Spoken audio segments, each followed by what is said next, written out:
All right. Once again, I really thank y'all for letting me do this interview with you guys. Let everybody know where you guys are from. So we're from Leeds, man. Leeds in the United Kingdom, Uh, so West Yorkshire, so right up in the north.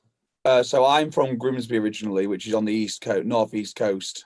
okay. Yeah, I come from Huddersfield. It's a small town on the outskirts of Leeds. He's only about half an hour away from Leeds, Yeah. whereas though I'm about an hour and a half from Leeds originally. Okay. And then we both moved in about 8 years ago. Yeah, it was 2012 we moved here. So I lived here for a while now, most of our adult life. So All right. So how did y'all boys Yeah. meet up?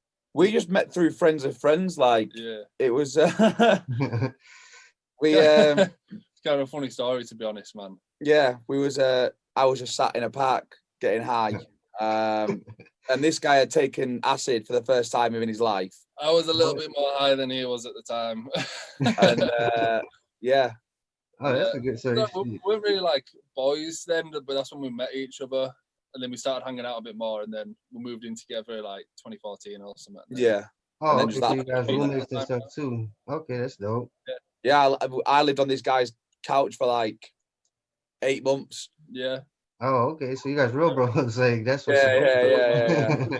Yeah. All right. So now to get y'all know individual a little bit, where'd you come up with the Bastard Hand and Sage Beats? Same kind of, probably the same sort of thing. He'll say, someone just called me one day. Mm. Literally, man, like, I'm really into my philosophy and stuff. Like, super into philosophy. So that's obviously an aspect to it. So I'm already telling people about stuff like that. Okay. There's a book that I'm really into as well. It's a Chinese book called Journey to the West, where the main character, people call him the Sage as well, he's a little monkey who just messes about all the time doing daft stuff. Which is definitely how he acts. Which is a bit like how I act. Okay, so you carry like the wisdom and stuff. Yeah. I mean, That's what's up. fucking on point with what he does, man. At the same time, so There's like certain board games that we play, and like in some of the board games, in like the decks of cards, there's like different kinds of cards. And this guy always gets the fucking like logic and technical card, which is like it's how it works. It just attracts to him, huh? Yeah, man. And I'm just a little bastard. There's nothing else to it like that. Your mum probably give you that nickname. Yeah, man. Yeah. What do you guys go by? Depends on what we're working on, man. Like we've got a sort of project called Worst Gen with another guy we work with. On SoundCloud, we just put our names together, so Sage Bastard. But generally, man, we just sort of operate together, but as individuals. Yeah, like as separate entities put together. Okay. So we have thought about kind of pushing like a name, but there's not really much point. We've done it before. Like I said, we've had that experience with like having collectives, and it doesn't really work out as well as you think it would, because you want everyone to put the complete same amount of effort in, and when you realize that it doesn't work like that. And that's why me and Dan have just kind of come away on our own and just done our own thing. Yeah. Because it's easy because we both know we can completely like not even rely on each other, but we know we can completely like work with each other, and there's no one that's putting more or less effort in. It's like completely level across the board. So once you've been bitten a couple of times, man, you're just like, look, how can we do this in a different way? How is this going to work? Because we've still got the same goal. It's just how it's going to actually happen. So yeah, we figured work together, but work as individuals as well. So how do you guys work together in the studio and come up with like the beats y'all do? Because like I listen to some beats like Yen, Phantasm, and Heath Phil, and those go in. I fuck with those. I appreciate that. Man. Yeah. I really appreciate that. Yeah, like so how's the chemistry in the studio between y'all? So the dynamics, like very much so, like I write a lot of the tracks. And then Dan engineers them and makes them sound how we both want them to sound. Okay. I'm not very good at that side of things, whereas Dan's a fucking magician with it, so it makes sense. It works out, man. That's it. It's just like it's one of them things of what. It's with this kind of thing. It's like about being self-aware as well. So it's like, you know. Is it Brock 808 who says it? Yeah. So there's a. Do you watch the producer grind videos at all? Big up producer grind as well, by the way. No, but I will start watching them.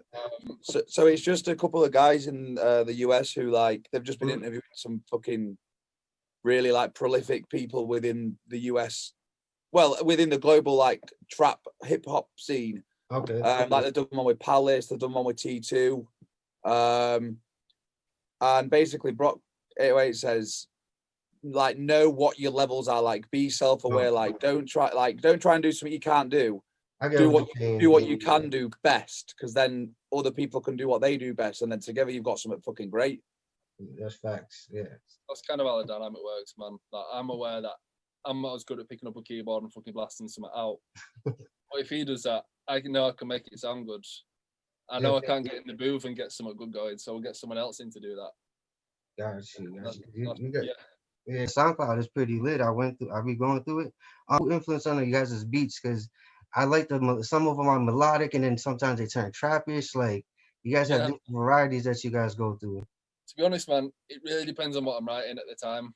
Yeah, it depends on how. So, for example, you know, if I'm writing a trap beat, I'm gonna go take some influence from someone like Mike Will. If I'm writing a drill beat, I'm gonna go to someone like M1 on the beat. Okay. You know. For me, sorry. Yeah, to be honest, personally, my biggest influence is got to be myself or this guy, because like I'm always looking back at the old shit we've done and be like, okay, how can we do better than that? and I find myself saying that more than anything. Like, I find myself saying that I take influence from what I write before. So if I know something's working well, like, I mean, we could mention all, I mean, like Kenny Beats, fucking 808 Mafia, like all the big boys. Do you know what I mean? Like, but I just enjoy watching them. I enjoy watching how they work, but I don't really take a lot from it in regards to how I write. Yeah, I get what you're saying. Yes. That's how you get your own sound, isn't it? But yeah, that's it. Like, I feel like we've got a more cohesive sounds together purely because, I mean, I'm originally like Percy Bones. Like, me and Percy Bones started a band when he was in Leeds years ago, like a punk band. Like, I've been in metal bands and hardcore bands for the past 13 years now. Okay. Like that, so a lot of my influence comes from metal and hardcore. Nice. Okay. So yeah, it's one of them things where you literally do, and this guy always says, trap's like the beatdown of heavy metal. It's like, it's the nitty gritty. It's like, it's the bit where you can kind of, it's simple, but it's that whole simple effective. Like, it works. It's dynamic in a sense. You can do a lot with it. Yeah, you can. Yeah, like it's so versatile. I mean, even between like the subgenres of trap and hip hop, like there's like so trap many, man. Like you can't put any. There's grunge trap. There's sad boy trap. There's like dark evil horror trap. That like there's all kinds. So I think at this point, just being a producer isn't really what is going to cut it. Like, anyone can get behind a computer and learn how to click and track MIDI. Yeah, but if you don't have a feel for actual music and the notation of music, then you're not going to be able to really come up with something that's outstanding or different. It's going to just be churning out the same stuff that everyone else, like everybody else is. Like, typical type beats that you find on YouTube. I was about to say that's exactly what you have with type beats. Is there like any other producers you guys would like to collab with, like either mainstream or underground, like you guys would like to work with? Big names, man. Yeah, they're always big, always moving bigger. Like, yeah, man, Kenny Beats, 100,000%. That's how we work, man. Just if he's watching this, don't overthink shit and have fun, and that's what you get. Like, do you watch The Cave of Kenny's at all? No, I'll be honest with you. I haven't been on internet for a good while. So I'm playing catch up right now with a lot of YouTube and stuff like that. This is the first time I've been like into the social media scene. So I'm learning right now, all these guys. But I'm glad you're bringing them up because these people I could be put onto. Yeah. Right. Well, Kenny Beats The Cave. Basically, he goes on and he just asks people how they're feeling, what they're doing, what they're writing, cooks them a beat there and then they freestyle in the booth. And like, he's done like Freddie Gibbs, fucking Thundercat, Zach Fox. Like, Zach Fox is ridiculous. It's so stupid. Like, watch these people. But you can see that it's just like they're having fun with it, and there's no like, there's no serious nature to it. It's like, let's just get in the booth, write a sick tune, because we know we can. I mean, that's not the hard part anymore. It's about having fun and making it fun for other people to watch. True, that's true. What about artists? Any artists you guys would like to jump on your beats, or you guys would like to work with on your beats? ASAP Ferg or ASAP Rocky for me personally. Yeah, That's Oh, like, okay. I fuck with up ASAP there, Mob. ASAP Mob, of course. One of my favorite rappers is Wretch. yeah. Just because every time I listen to his beats that I get on, I'm just like, man, it sounds so hard over something I write. Yeah, literally. That's the thing. Like, a lot of the time we've started, well, before when we first started out, we used to like put acapellas over stuff so we could get a feel for the track and help arrange the that's track smart. and stuff. Okay. And you sit there and you're like, fuck, these guys, like, they're like these industry standard people who know what they're doing and have been in it for years sound sick over one of my beats. Like, why can't I just fucking give him it? Do you know what I mean? Yeah, man. Yeah, that's facts. Okay, shit. On a side note of that, I'd love to work with Action Bronson. Yeah. I love Action Bronson, bro. That's one of my top fives too. I like Action Bronson. We'd sit there and talk about food and we'd sit there and make some fucking sick tracks. Oh, so you guys watch Fuck That's Delicious? Yeah. I'll be on that too. That's what's up. Guy to have in the room for me. Like, what are y'all goals for the future? Like, where do y'all see yourselves like doing? Yeah, like doing what we're doing, but on a bigger scale. Like, yeah, like in the future, like in the bigger scale, or even in the short scale. Like, is any mixtapes on the way? Any projects you guys are doing? Yeah, so with Worst Jam, what we were mentioned before, we've got a 6-track mixtape instrumental tape coming out. Oh, okay. We haven't got a date set for that yet. We should have, but we don't. But yeah, a lot of the stuff, like obviously, as you know, with Percy, we've got a lot of stuff coming out of him. And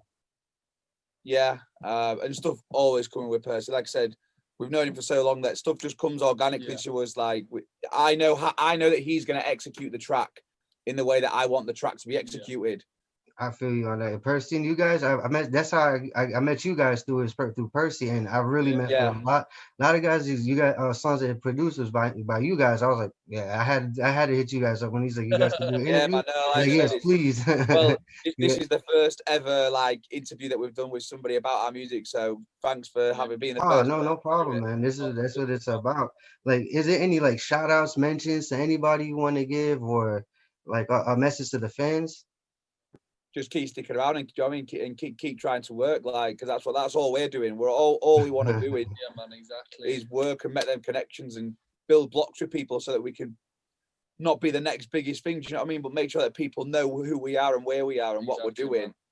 Nice. Okay. Anything you gotta say, Sage? Yeah, it's just sort of about being in the flow in this situation we're in, because we're not fucking forcing things through at the minute. It's all like followed quite organically for us. We've worked hard. And now it's like, okay, we're just sort of letting it unfold in front of us at the moment. So yeah, because we've got to bear that in mind, man. Because that's it. We just started. I mean, for 5 years up until now, we've been doing just in our bedroom, working effortlessly in our bedroom. And then we was trying to work with people, trying to get people in the studio, and it's just a big long process of having to hire a space, make sure they're there on time, make sure everything works. And now we've got 4 months in, we've got our own studio. Oh, okay. So that we're working out of every day. And I mean, we've met people in here every day just from standing outside and smoking a cig. You see 4 artists outside. So I mean, they're sat there and it's like, oh, what do you do? It's like, oh, I produce. I've got a studio here. Oh, let's come and listen to your beats. There we go. We've got another client then. We've got someone that we're working with then. I feel that. You never know, man, when it's gonna happen. Just keep being persistent and keep it moving. Just never give up. It's the most cliched thing in the whole world, man. But really is having faith, because that's the whole reason we do anything. And it's knowing what you're doing as well. It's like knowing where you are in your, again, do you know what I mean? Don't have one person come to you that's of namesake and then be like, oh my God, I've made it. Yeah, don't put Don't work. Shit, well, all right. I guess that's all the questions I really got for you, but I appreciate you guys joining in with me today. And man, it's been sick. Appreciate you having us, man. It's like we said, first time we've done anything like this, so it's nice that someone wants to hear what we've got to say as well. Because with producers, you're just sort of the silent guy in the background. I know how it is. So that's you guys are the silent voices, So you guys are the ones that do all this, the hard work in the back. You guys got to get some recognition at the end of the day, because it's not just the artist. So so that's what it's about, trying to get everybody. Respect for that. All right, no problem. All right, once again, I appreciate y'all. I'm gonna hit y'all up a little bit later. Yeah, peace, man. Respect. Take time. Easy, fam. Soon.